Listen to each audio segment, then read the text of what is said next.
Som 5 fills, fills de pares pagesos i d'avis pagesos, i a Mataró ara fa més de 20 anys era molt difícil trobar terra agrària i vam anar pujant fins a arribar a Palafolls. I aquí vam construir el nostre projecte, ara fa 22 anys.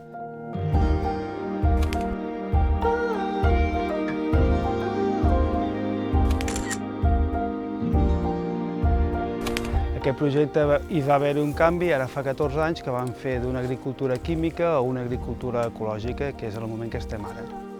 Els productes que estem fent aquí a casa són diferents als productes que es fan amb pesticides, amb herbicides, amb insecticides.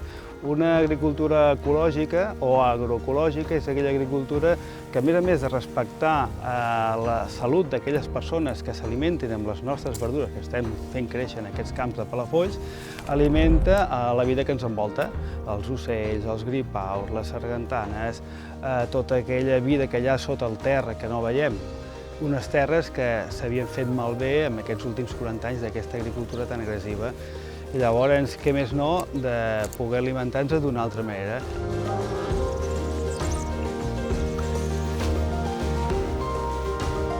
L'única manera que el sector agrari de proximitat, el sector agrari que envolta Barcelona, la gran capital, només tindrà vida si totes aquestes persones que ens envolteu creieu en el nostre projecte.